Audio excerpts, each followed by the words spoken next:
ನಮಸ್ತೆ. ಓದ್ತಾ ಇರುವಂತಹ ಪುಸ್ತಕದ ಹೆಸರು ಕಲಿಸು ಗುರುವೇ ಕಲಿಸು, ಬರೆದಿರೋದು doctor Virupaksha Devaramane sir. So ಇವತ್ತಿನ ಚಾಪ್ಟರ್ ಹೆಸರು ದಯೆಯೇ ಸಾಲು. ದಯೆಯೇ ಸಾಲು ಅಂತ ಅಂದರೆ ದಯೆಯ ಸಾಲುಗಳು. ದಯೆಯ ಸಾಲುಗಳು ಅಂದರೆ ಏನು ಅಂತ ನೋಡೋಣ. ಇದು ನಾನು ಓದಿದ್ದೀನಿ, ಸೊ ದಟ್ ಹಾಗೆ ನಿಮಗೆ ಹೇಳಲಿಕ್ಕೆ ಪ್ಲಾನ್ ಮಾಡ್ತೀನಿ. ಓಕೆ, ಒಂದು ಸ್ಕೂಲಲ್ಲಿ ಒಬ್ಬರು ಟೀಚರ್ ಇದ್ರಂತೆ. ಆ ಟೀಚರು ಒಂದಿನ ಎಲ್ಲ ಮಕ್ಕಳಿಗೂ ಅಸೈನ್ಮೆಂಟ್ಸ್ ಕೊಟ್ರಂತೆ. ಏನು ಅಸೈನ್ಮೆಂಟ್ ಕೊಟ್ಟರು ಅಂತ ಅಂದರೆ, ಎಲ್ಲರಿಗೂ ಒಂದು ಶೀಟ್ ತೊಗೊಳಕ್ಕೆ ಹೇಳಿದ್ರಂತೆ. ತೊಗೊಳಕ್ಕೆ ಹೇಳಿಬಿಟ್ಟು ಅದರಲ್ಲಿ ನಿಮ್ಮ ಕ್ಲಾಸಲ್ಲಿರೋ ಎಲ್ಲ ಫ್ರೆಂಡ್ಸ್ಗಳ ಹೆಸರು, ನಿಮ್ಮ ಸಹಪಾಠಿಗಳ ಹೆಸರುಗಳನ್ನು ನೀಟಾಗಿ ಎಲ್ಲರ ಹೆಸರು ಬರೀರಿ ಅಂತ ಹೇಳಿದ್ರಂತೆ. ಒಂದು ಕಾಲಮಲ್ಲಿ ಹೆಸರು ಬರಿಬೇಕು, ಇನ್ನೊಂದು ಕಾಲಮು ಹಾಗೆ ಬಿಟ್ಟಿರಬೇಕು ಅಂತ ಹೇಳಿದ್ರಂತೆ. 2 ಕಾಲಮ್ ಮಾಡಿ ಅಂತ. ಒಂದು ಕಾಲಮ್ ಫುಲ್ಲು ಹೆಸರು ಬರೆದ್ರಂತೆ ಮಕ್ಕಳೆಲ್ಲ. ಇನ್ನೊಂದು ಕಾಲಮಲ್ಲಿ ಜಾಗ ಬಿಟ್ಟಿದ್ರಲ್ಲ, ಆ ಜಾಗದಲ್ಲಿ ಮಿಸ್ ಏನು ಹೇಳಿದ್ರಂತೆ, ನಿಮ್ಮ ಎಲ್ಲ ಫ್ರೆಂಡ್ಸ್ಗಳ ಬಗ್ಗೆ ಅವರಲ್ಲಿರುವಂತಹ ಒಂದು ಒಳ್ಳೆ ಗುಣಗಳನ್ನು, ಅವರಲ್ಲಿರೋ ಒಂದು ಒಳ್ಳೆ ಗುಣನ ನೀವು ಆ ಹೆಸರಿನ ಪಕ್ಕ ಬರಿಬೇಕು ಅಂತ ಹೇಳಿದ್ರಂತೆ. ಅವಾಗ ಎಲ್ಲ ಮಕ್ಕಳು ಯೋಚನೆ ಮಾಡಿ ಇವನಲ್ಲಿ ಏನು ಒಳ್ಳೇದಿದೆ, ಇವಳಲ್ಲಿ ಏನು ಒಳ್ಳೇದಿದೆ ಅಂತ ಹೇಳಿ ಒಂದೊಂದೇ ಒಳ್ಳೆ ಗುಣಗಳನ್ನ ಮಾತ್ರ ಬರಿಬೇಕು ಅಂತ ಎಲ್ಲ ಮಕ್ಕಳು ಬರೆದ್ರಂತೆ. ಬರ್ದಿದ್ದು ಆದ್ಮೇಲೆ ಅದನ್ನೆಲ್ಲ ಟೀಚರ್ ಕಲೆಕ್ಟ್ ಮಾಡ್ಕೊಂಡ್ರಂತೆ. ಕಲೆಕ್ಟ್ ಮಾಡ್ಕೊಂಡಿದ್ದಾದ್ಮೇಲೆ ಅದನ್ನೆಲ್ಲ ಅವ್ರು ಏನ್ ಮಾಡಿದ್ರಂತೆ, ಈಗ ಒಬ್ಬ ವ್ಯಕ್ತಿ ಬಗ್ಗೆ, ಈಗ 40 ಜನ ಸ್ಟೂಡೆಂಟ್ ಇದ್ದಾರೆ ಅಂದ್ರೆ ಒಬ್ಬ ಸ್ಟೂಡೆಂಟ್ ಬಗ್ಗೆ 39 ಜನ ಒಳ್ಳೇದ್ ಬರ್ದಿದ್ದಾರೆ. ಅದೇ ತರ ಎಲ್ಲಾ ಸ್ಟೂಡೆಂಟ್ಗೂ ಕೂಡ 39 ಜನ ಒಳ್ಳೇದ್ ಬರ್ದಿದ್ದಾರೆ. ಆ ಒಬ್ಬ ವ್ಯಕ್ತಿ ಬಗ್ಗೆ 40 ಜನ ಏನೇನ್ ಬರ್ದಿದ್ದಾರೆ ಅಂತ, ಯಾರ್ಯಾರು ಏನೇನ್ ಬರ್ದಿದ್ದಾರೆ ಅಂತ ಒಂದು 40 ಶೀಟ್ಸ್ ನ ಮಾಡಿದ್ರಂತೆ. ಇವರೇ ವೈಯಕ್ತಿಕ ಇಂಟ್ರೆಸ್ಟ್ ತಗೊಂಡು ಟೀಚರು 40 ಶೀಟ್ ಮಾಡಿದ್ರಂತೆ. ಮಾಡಿಬಿಟ್ಟು ನೆಕ್ಸ್ಟ್ ಡೇ ಹೋಗ್ಬಿಟ್ಟು ಅವ್ರಿಗೆ ತುಂಬಾ ತೃಪ್ತಿ ಅನ್ನಿಸ್ತಂತೆ ಈ ಒಂದು ಅಸೈನ್ಮೆಂಟ್ಸ್ ಮಾಡಿಸಿದ್ದು. ಅವಾಗ ಅವ್ರು ಏನ್ ಮಾಡಿದ್ರಂತೆ, ನೆಕ್ಸ್ಟ್ ಡೇ ಸ್ಕೂಲಿಗೆ ಹೋಗ್ಬಿಟ್ಟು ಎಲ್ಲಾ ಮಕ್ಳಿಗೂ ಕೂಡ ಒಂದೊಂದು ಶೀಟ್ನ ಗಿಫ್ಟ್ ಆಗಿ ಕೊಟ್ರಂತೆ. ನೀಟಾಗಿ ಆ ಶೀಟ್ನ ಗಿಫ್ಟ್ ಆಗಿ ಕೊಟ್ರಂತೆ. ಕೊಟ್ಬಿಟ್ಟು ಇದನ್ನ ಯಾವಾಗೆಲ್ಲ ನಿಮ್ ಜೀವನದಲ್ಲಿ ನಿಮ್ಗೆ ನಿಮ್ಮ ಮೇಲೆ ಬೇಜಾರಾಗುತ್ತೆ, ನೀವು ಸೋಲ್ತಾ ಇದ್ದೀನಿ ಅನ್ಸುತ್ತೆ, ಅವಾಗೆಲ್ಲ ಕೂಡ ನೀವು ಈ ಶೀಟ್ನ ಓಪನ್ ಮಾಡಿ ನೋಡ್ಬೇಕು. ಅದು ನಿಮಗೆ ಪ್ರೋತ್ಸಾಹ ಕೊಡುತ್ತೆ, ಮೋಟಿವೇಟ್ ಮಾಡುತ್ತೆ. ನಿಮ್ಮ ನೀವು ಬೇಜಾರಾಗಿರೋದನ್ನ ಅದು ಅವಾಯ್ಡ್ ಮಾಡುತ್ತೆ. ಸೊ ನೀವು ಇದನ್ನ ನೋಡ್ಬೇಕು ಅಂತ ಹೇಳಿದ್ರಂತೆ. ಸೊ ಅದನ್ನೆಲ್ಲ ಮಕ್ಕಳು ಇಟ್ಕೊಂಡು ಓದಕ್ ಸ್ಟಾರ್ಟ್ ಮಾಡಿದ್ರಂತೆ. ಎಲ್ಲ ಮಕ್ಕಳು ಕಣ್ಣಲ್ಲೂ ನೀರು ತುಂಬಿಕೊಳ್ತಂತೆ. ಆ ಮಕ್ಕಳ ಕಣ್ಣಲ್ಲಿ ನೀರು ತುಂಬಿರೋದನ್ನ ನೋಡಿ ಟೀಚರ್ ಕಣ್ಣಲ್ಲೂ ನೀರು ತುಂಬಿಕೊಳ್ತಂತೆ. ಯಾಕೆ ಅಂದ್ರೆ, ಈಗ ಫಾರ್ ಎಕ್ಸಾಂಪಲ್ ನನ್ನ ಬಗ್ಗೆ ನನ್ನ 39 ಜನ ಫ್ರೆಂಡ್ಸ್ಗಳು ಒಳ್ಳೊಳ್ಳೇದ್ ಬರ್ದಿದ್ದಾರೆ ಅಂದ್ರೆ, ತಾರಾ ಅಂದ್ರೆ ಹೀಗೆ, ತಾರಾ ಅಂದ್ರೆ ಹೀಗೆ ಅಂತ ಬರ್ದಿದ್ದಾಗ ಅದನ್ನ ನೋಡಿದಾಗ ನಮ್ಗೆ ಎಷ್ಟು ಖುಷಿ ಆಗುತ್ತೆ ಅಲ್ವಾ, ಒಬ್ರು ನಮ್ಮ ಬಗ್ಗೆ ಇಷ್ಟು ಒಳ್ಳೊಳ್ಳೇದ್ ಹೇಳ್ತಿದ್ದಾರೆ ಅಂತ. ಸೊ ಅಲ್ಲಿರೋ ಎಲ್ಲದನ್ನು ನೋಡಿದಾಗ ನನ್ನ ಮೇಲೆ ನನಗೆ ಆತ್ಮವಿಶ್ವಾಸ ಬರುತ್ತೆ, ನನ್ನ ಮೇಲೆ ನನಗೆ ಪ್ರೀತಿ ಬರುತ್ತೆ, ನನ್ನ ಮೇಲೆ ನನಗೆ ನಾನು ಇಷ್ಟು ಒಳ್ಳೆಯವನ ಅಂತ ಅನ್ಸುತ್ತೆ.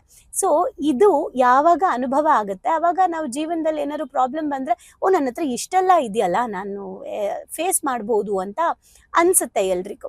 ಸೊ ದಟ್ ಆ ಥರ ನಿಮಗೆ ಸೆಲ್ಫ್ ಮೋಟಿವೇಶನ್ ಕೊಡುವಂತಹ ಒಂದು ಶೀಟ್ ಇದನ್ನ ನಿಮ್ಮ ಲೈಫಲ್ಲಿ ಹುಷಾರಾಗಿ ಇಟ್ಕೊಳ್ಳಿ ಅಂತ ಗಿಫ್ಟ್ ಮಾಡಿದ್ರಂತೆ. ಎಷ್ಟು ಒಳ್ಳೆ ಅಸೈನ್ಮೆಂಟ್ಸ್ ಅಲ್ವಾ. ಟೀಚರ್ಸ್ ಎಲ್ಲರೂ ಇದನ್ನ ಪ್ರಾಕ್ಟಿಕಲಿ ನೀವು ನಿಮ್ಮ ಸ್ಕೂಲಲ್ಲಿ ಮಾಡಿ. ನಿಮ್ಮ ಒಬ್ಬ ವ್ಯಕ್ತಿಯ ಬಗ್ಗೆ 40 ಜನರ ಒಳ್ಳೆಯ ವರ್ಡ್ಸ್ಗಳನ್ನ ಬರ್ಸಿ. ಸ್ವಲ್ಪ ಎಕ್ಸ್ಟ್ರಾ ನಿಮ್ಮ ವರ್ಕ್ ಹಿಡಿಬೋದು, ಆದರೆ ಮಕ್ಕಳಿಗೆ ಅದು ಲೈಫ್ ಟೈಮ್ ಗಿಫ್ಟ್. ಅದನ್ನ ನೀವೊಂದು ಲ್ಯಾಮಿನೇಷನ್ ಮಾಡಿಸ್ಬಿಟ್ಟು ಕೊಡಿ ಒಂದು ಮಕ್ಕಳಿಗೆ ಗಿಫ್ಟ್ ಅಂತ. ಸೊ ಇದು ಒಂದು. ಇದಾದ್ಮೇಲೆ ನೆಕ್ಸ್ಟ್ ಸುಮಾರು ವರ್ಷಗಳು ಕಳೆದ ಮೇಲೆ ಒಂದು ಹುಡುಗಂಗೆ ಅಚಾನಕ್ ಆಗಿ ಯಾವುದೋ ಒಂದು ಕಾಯಿಲೆ ಬಂದು ಅವ್ನು ಡೆತ್ ಆಗಿದ್ನಂತೆ.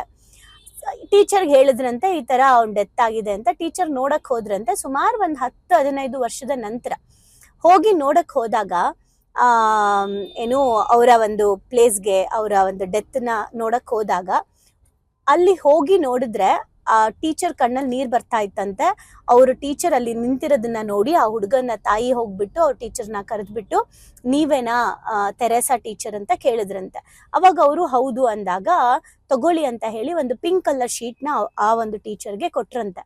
ಆ ಶೀಟ್ ಯಾವುದು ಅಂದ್ರೆ 10-15 ವರ್ಷಗಳ ಹಿಂದೆ ಮಕ್ಕಳ ಬಗ್ಗೆ ಎಲ್ಲ ಬರ್ಸ್ಕೊಟ್ಟಿದ್ರಲ್ಲ ಆ ಶೀಟ್.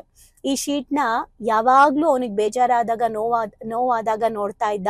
ಅವನು ಹುಷಾರಿಲ್ದೆ ಇದ್ದಾಗ, ಅವನು ಸಾಯೋಕೆ ಇನ್ ಸ್ವಲ್ಪ ದಿನ ಇದೆ ಅಂದಾಗ್ಲೂ ಕೂಡ ದಿನ ಇದನ್ನ ತೆಗ್ದು ನೋಡ್ತಾ ಇದ್ದ. ನಾನು ಅವ್ರ ತಂದೆ ಇದನ್ನ ನೋಡ್ತಾ ಇದ್ವಿ ಯಾವಾಗ್ಲೂ ಕೂಡ. ಇದನ್ನ ಬಹಳ ನನ್ನ ಹಸ್ಬೆಂಡ್ ಇದನ್ನ ಲ್ಯಾಮಿನೇಷನ್ ಮಾಡಿಸಿ ಹುಷಾರಾಗಿ ಇಡ್ಬೇಕು, ಇದು ಅವನ ನೆನಪಿಗೆ ಅಂತ ಹೇಳಿ ಅದನ್ನ ಹೇಳಿದ್ದಾರೆ. ಇದನ್ನ ಕೊಟ್ಟಿದ್ ನೀವೇ ಅಲ್ವಾ, ಅವನು ಇದರಿಂದಾನೆ ಇಷ್ಟು ಸಾಯೋ ಅಂತ ಇದ್ರಲ್ಲೂ ಕೂಡ ಅವನು ಖುಷಿಯಾಗಿದ್ದಿದ್ದು ಇದೇ ಕಾರಣಕ್ಕೆ, ಸೊ ತುಂಬಾ ಥ್ಯಾಂಕ್ ಯು ನಿಮ್ಗೆ ಅಂತ ಹೇಳಿದ್ರಂತೆ. ಆಗ ಟೀಚರ್ಗೆ ತುಂಬಾ ದುಃಖ ಬಂತಂತೆ, ಅಳು ಬಂದಂಗಾಯ್ತಂತೆ. ಅದಾದ್ಮೇಲೆ ಯೂರೇನಾ ತೆರೆಸಾ ಟೀಚರ್ ಅಂತ ಆ ಸ್ಕೂಲಲ್ಲಿ ಓದ್ದಂತ ಆ ಹುಡುಗನ ಫ್ರೆಂಡ್ಸ್ ಪೇರೆಂಟ್ಸ್ ಎಲ್ಲ ಬಂದು, ಇಲ್ಲ ನೀವು ಕೊಟ್ಟಿರೋ ಶೀಟ್ನ ಇವತ್ತಿಗೂ ನನ್ನ ಮಗಳ ಹತ್ರ ಇದೆ, ನನ್ನ ಮಗ ಹತ್ರ ಇದೆ ಅಂತ ಮಾತಾಡಕ್ ಶುರು ಮಾಡಿದ್ರಂತ. ಸೊ ಎಷ್ಟು ಒಳ್ಳೆ ಒಂದು ಅಸೈನ್ಮೆಂಟ್ ನೋಡಿ, ಬದುಕಿಗೆ ಎಷ್ಟು ಆಡ್ ಆನ್ ಆಗಿದೆ.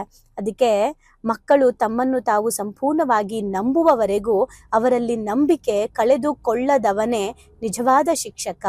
ಅಂದ್ರೆ ಮಕ್ಕಳು ಅವ್ರನ್ನ ಅವರು ನಂಬೋ ತನಕ ಅವರ ನಂಬಿಕೆನ ನಾವು ಕ್ರಿಯೇಟ್ ಮಾಡ್ಬೇಕು. ಅವರಲ್ಲಿ ನಂಬಿಕೆ ಏನೋ ಕಳೆದುಕೊಳ್ಳದೆ ಇರೋ ಹಾಗೆ ನೋಡ್ಕೊಳ್ಳೋನೇ ಶಿಕ್ಷಕ.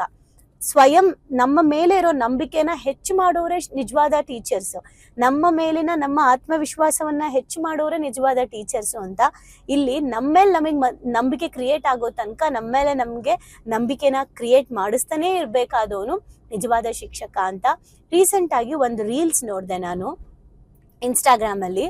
ಆ ಟೀಚರ್ ಏನ್ ಮಾಡಿದ್ದಾರೆ ಅಂದ್ರೆ, ಆ ಮಕ್ಕಳುಗಳಿಗೆ ಏನು ಅವರ ಡ್ರೀಮ್ಸ್ಗಳನ್ನ, ಓಕೆ, ಬಾದಾಮಿ ಹತ್ರ ಆ ಟೀಚರು ಒಂದು ಗೌರ್ಮೆಂಟ್ ಸ್ಕೂಲಲ್ಲಿ ವರ್ಕ್ ಮಾಡ್ತಾ ಇದ್ದಾರೆ. ಸೊ ಅವ್ರು ಏನ್ ಮಾಡಿದ್ದಾರೆ, ಮಕ್ಕಳಿಗೆ ಅವರ ಕನಸುಗಳನ್ನ ಕೇಳಿದ್ದಾರೆ. ಆ ಕನಸುಗಳನ್ನ ಕೇಳ್ಬಿಟ್ಟು ಆ ಕನಸಿಗೆ ತಕ್ಕಂತೆ ಆ ಮಕ್ಳು ಏನಾಗ್ಬೇಕು ಅಂತ ಬಯಸಿದಾರಲ್ಲ, ಆ ತರ AI ಅಲ್ಲಿ ಆ ಮಕ್ಕಳು ಲಾಯರ್ ಆಗಿರೋ, ಯಾವಾಗ ನಾನು ಲಾಯರ್ ಆಗ್ಬೇಕು ಅಂದ್ರೆ ಲಾಯರ್ ತರ, ಟೀಚರ್ ಆಗ್ಬೇಕು ಟೀಚರ್ ತರ, ಇಂಜಿನಿಯರ್ ಆಗ್ಬೇಕು ಇಂಜಿನಿಯರ್ ತರ, ಡಾಕ್ಟರ್ ಆಗ್ಬೇಕು ಡಾಕ್ಟರ್ ತರ AI ಅಲ್ಲಿ ಇವ್ರು ಫೋಟೋ ಹಾಕ್ಬಿಟ್ಟು ಮಾಡಿದ್ದಾರೆ. ಮಾಡ್ಬಿಟ್ಟು ಆಮೇಲೆ ಡಾಕ್ಟರ್ ಅಂತ ಹೇಳಿ ಅದ್ರ ಬಗ್ಗೆ ಏನೋ ಬರ್ದ್ಬಿಟ್ಟು ಆ ಒಂದು ಡ್ರೀಮ್ ನ, ಅಂದ್ರೆ ಅವ್ರ ಫೋಟೋನ ಅವ್ರು ಆಲ್ರೆಡಿ ಆಗಿದ್ದಾರೆ ಅನ್ನೋ ಒಂದು ಡ್ರೀಮ್ ಚಾಟ್ ನ, ವಿಜುವಲೈಸೇಷನ್ ಒಂದು ಬೋರ್ಡ್ ನ ಮಕ್ಕಳಿಗೆ ಒಬ್ರೊಬ್ರು ಮಕ್ಕಳಿಗೂ ಗಿಫ್ಟ್ ಆಗಿ ಕೊಡ್ತಾ ಇದ್ರು. ಅದೊಂದು ರೀಲ್ಸ್ ಇದೆ, ಅದನ್ನ ನೋಡಿ ನಾನು ಆ ಟೀಚರ್ಗೆ ಮೆಸೇಜ್ ಮಾಡಿದ್ದೆ ಇನ್ಸ್ಟಾಗ್ರಾಮ್ ಅಲ್ಲಿ. ನಿಮ್ ವರ್ಕ್ ನ ನೋಡ್ದೆ ನಾನು, ಈ ರೀತಿ ತುಂಬಾ ಒಳ್ಳೇದು ಈ ತರ ಮಾಡ್ತಾ ಇರೋದು ಅಂತ. ಅವ್ರು ತುಂಬಾ ಚೆನ್ನಾಗಿ ರೆಸ್ಪಾನ್ಸ್ ಮಾಡಿದ್ರು. ಹೌದು ಮೇಡಮ್, ಮಕ್ಕಳುಗಳಿಗೆ ಪ್ರತಿನಿತ್ಯ ಬದುಕಿನ ಬಗ್ಗೆ ಅವ್ರಿಗೆ ಹೇಳೋದು ತುಂಬಾ ಇಂಪಾರ್ಟೆಂಟ್ ಆಗುತ್ತೆ. ನಾನು ಕ್ಲಾಸ್ ಮಾಡೋದ್ರ ಜೊತೆಗೆ ಈ ತರದನ್ನ ಮಕ್ಕಳಲ್ಲಿ ಅವ್ರ ಮೇಲೆ ಅವ್ರಿಗೆ ಆತ್ಮವಿಶ್ವಾಸ ಕ್ರಿಯೇಟ್ ಮಾಡುವಂತ ಕೆಲಸಗಳನ್ನ ನನಗೆ ಮಾಡಕ್ ತುಂಬಾ ಇಷ್ಟ ಅಂತ ಹೇಳಿದ್ರು. ಇನ್ನ ಯಂಗ್ ಅಂದ್ರೆ ಮೇ ಬಿ ನಮ್ಮ ಏಜ್ ಅಂತ ಅನ್ಕೊಳ್ತೀನಿ. ಸೊ ನಿಜವಾಗ್ಲೂ ಖುಷಿ ಆಯ್ತು. ಈ ತರ ಒಬ್ರು ಟೀಚರು ಒಂದು ಸ್ಕೂಲಲ್ಲಿ ಇದ್ರೆ ಆ ಸ್ಕೂಲ್ಗೆ ಡೆಫಿನೆಟ್ಲಿ ಅಭಿವೃದ್ಧಿ ಆಗುತ್ತೆ. ಇಲ್ಲಿ ಒಬ್ರು ಟೀಚರ್ ಹಂಗಿದ್ದಾರೆ, ಇನ್ನೊಬ್ರು ವೀಕ್ ಇದ್ದಾರೆ ಅಂತ ಒಬ್ರ ಮೇಲೆ ಹೊಟ್ಟೆ ಕಿಚ್ಚು ಪಟ್ಕೊಳ್ಳೋದು ಅಲ್ಲ. ಇದು ಮಕ್ಕಳ ಭವಿಷ್ಯ. ಒಂದು ಸಾಧ್ಯ ಆದ್ರೆ ನಾವು ಅವರಾಗ್ಬೇಕು, ಇಲ್ವಾ ಅವ್ರು ಮಾಡೋರ್ಗೆ ಬಿಡ್ಬೇಕು. ಸೊ ಇದು ತುಂಬಾ ಇಂಪಾರ್ಟೆಂಟ್ ಆಗುತ್ತೆ. ಈಗ್ಲೂ ಕೂಡ ಈ ತರ ಟೀಚರ್ಸ್ ತುಂಬಾ ಜನ ಇದ್ದಾರೆ. ಅಂಡ್ ಇದನ್ನ ನೋಡ್ತಾ ಇರೋಂಥ ಟೀಚರ್ಸ್ ನೀವೇನಾದ್ರೂ ಆಗಿದ್ರೆ ನಿಜವಾಗ್ಲೂ ನಿಮ್ಮ ಮೇಲೆ ನೀವು ಪ್ರೌಡ್ ಫೀಲ್ ಮಾಡಿ. ಅಂಡ್ ಈ ಅಸೈನ್ಮೆಂಟ್ಸ್ನ ನೀವು ನಿಮ್ಮ ಕ್ಲಾಸ್ಗಳಲ್ಲಿ ಮಕ್ಕಳಿಗೆ ಮಾಡಿಸಿ. ಈ ತರ ಒಳ್ಳೊಳ್ಳೇದು ನಿಮ್ಮ ಕಡೆಯಿಂದ ಏನಾದರೂ ಗಿಫ್ಟ್ ಕೊಡಿ. ಈಗ ಹೇಳಿದ್ನಲ್ಲ, ಡ್ರೀಮ್ ಚಾಟ್ನ ಕೊಡೋ ಅಂಥದ್ದು, ಮತ್ತೆ ಮಕ್ಕಳಿಗೆ ಅವ್ರ ಬಗ್ಗೆ ಅವ್ರಿಗೆ ಒಳ್ಳೆ ಸ್ಟೇಟ್ಮೆಂಟ್ಸ್ನ ಕ್ರಿಯೇಟ್ ಮಾಡಿ ಕೊಡೋ ಅಂಥದ್ದನ್ನ ಮಕ್ಕಳಿಗೆ ಮಾಡಿ. ಸೊ ಶಿಕ್ಷಕರು ಅಂದ್ರೆ ಮಕ್ಕಳಿಗೆ ಅವ್ರ ಮೇಲೆ ಅವ್ರಿಗೆ ನಂಬಿಕೆ ಬರೋ ತನಕ ನಾವು ಅವ್ರಿಗೆ ನಂಬಿಕೆನ ಸೃಷ್ಟಿ ಮಾಡುವಂಥದ್ದು. ಸೊ ನೀವು ಕೂಡ ಈ ಥರ ಟೀಚರ್ ಆಗಿ ಆ್ಯಂಡ್ ನೀವು ಪೇರೆಂಟ್ಸ್ ಆಗಿದ್ರು ಕೂಡ ಈ ಥರದನ್ನ ನೀವು ಮಾಡಿ ಅಂತ ನಾನು ಹೇಳಲಿಕ್ಕೆ ಇಷ್ಟಪಡ್ತೀನಿ. ಸೊ ಲೈಫಲ್ಲಿ ಯಾವಾಗಲೂ ಕೂಡ ಇನ್ನೊಬ್ಬರಿಗೆ ಇನ್ಸ್ಪೈರ್ ಆಗೋಣ. ಸೊ ನೀವೊಂದು ಕಮೆಂಟ್ ಮಾಡಬಹುದು, ಇವತ್ತಿನ ಅಫರ್ಮೇಷನ್ ಮಾಡ್ಕೋಬಹುದು. ನಾನು ನಮ್ಮ ಮುಂದಿನ ಜನರೇಷನ್ ಅಂದರೆ ನಮ್ಮ ಮುಂದಿನ ಪೀಳಿಗೆಗೆ ನಾನು ಮಾದರಿಯಾಗುತ್ತೇನೆ, ನನ್ನ ಮುಂದಿನ ಪೀಳಿಗೆಗೆ ನಾನು ಮಾದರಿಯಾಗುತ್ತೇನೆ, ಒಳ್ಳೆಯ ರೀತಿ ಮಾದರಿಯಾಗುತ್ತೇನೆ, ನನ್ನ ಮುಂದಿನ ಪೀಳಿಗೆಗೆ ನಾನು ಒಳ್ಳೆಯ ರೀತಿ ಮಾದರಿಯಾಗುತ್ತೇನೆ ಅಂತ ನೀವು ಅಫರ್ಮೇಷನ್ ಮಾಡಿ. ಎಷ್ಟು ಬ್ಯೂಟಿಫುಲ್ ಆಗಿದೆ ಅಲ್ಲ, ದಯೆಯ ಸಾಲುಗಳು. ಇದನ್ನ ನೀವು ಭಾವನಾತ್ಮಕವಾಗಿ ಭಾವನೆಗಳನ್ನ ಆ್ಯಡ್ ಮಾಡಿ ಕೇಳಿಸ್ಕೊಂಡ್ರೆ ಇದಕ್ಕೆ ಎಷ್ಟು ವ್ಯಾಲ್ಯೂ ಇದೆ ಅಂತ ನಿಮಗೆ ಗೊತ್ತಾಗುತ್ತೆ. Thank you.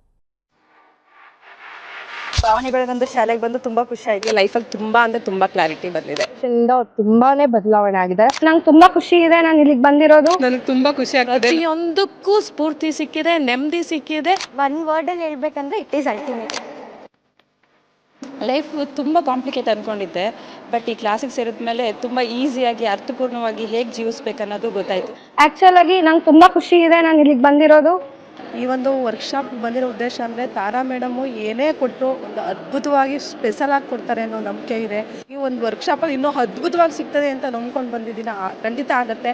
ಡೈಲಿ ಹೊಸ ಹೊಸ ಟಾಪಿಕ್ ನಾವು ಡೈಲಿ ವೇಟ್ ಮಾಡ್ತಾ ಇರ್ತೀವಿ, ಇವತ್ತೇನು ಹೇಳ್ಕೊಡ್ತಾರೆ, ನಾಳೆ ಏನು ಹೇಳ್ಕೊಡ್ತಾರೆ ಅಂತೇಳಿ. ನಾನು ಎಲ್ಲರಿಗೂ ಹೇಳೋದಷ್ಟೇ, ಅವ್ರು ಕೊಡೋ ಎಲ್ಲ ಟಾಸ್ಕ್ನು ಚೆನ್ನಾಗಿ ಫಾಲೋ ಅಪ್ ಮಾಡಿದರೆ ನಿಮ್ಮ ಜೀವನ ಇನ್ನೂ ತುಂಬ ಚೆನ್ನಾಗಿರುತ್ತೆ.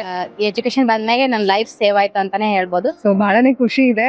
ನಮ್ಮನ್ನ ನಾವು ಟ್ರಾನ್ಸ್ಫಾರ್ಮ್ ಮಾಡ್ಕೊಂಡು ಈ ಹ್ಯಾಬಿಟ್ಸ್ ಎಲ್ಲ ನಾವು ಇನ್ಸ್ಟಾಲ್ ಮಾಡ್ಕೊಂಡ್ರೆ ನಮ್ಮ ಲೈಫ್ ಖಂಡಿತವಾಗ್ಲೂ ಸಕ್ಸಸ್ಫುಲ್ ಆಗುತ್ತೆ ಅಂತ ಅಂದ್ಬಿಟ್ಟು. ಸೊ ನಿಮ್ಮ ಲೈಫ್ ಚೇಂಜಿಂಗ್ ಟ್ರಾನ್ಸ್ಫಾರ್ಮೇಶನ್ ಅಂತ ಅಂದ್ರೆ ಇದಕ್ಕೆ ಎಮೋಜಿಮ್ is the most and main ಕಾರಣ ಅಂತಾನೆ ಹೇಳ್ತೀನಿ. ಎಕ್ಸ್ಪ್ರೆಸ್ ಮಾಡ್ಬೇಕಂದ್ರೆ ಒಂದು ವರ್ಡ್ ಅದು ಭಾಳ ಚಿಕ್ಕದಾಗತ್ತೆ.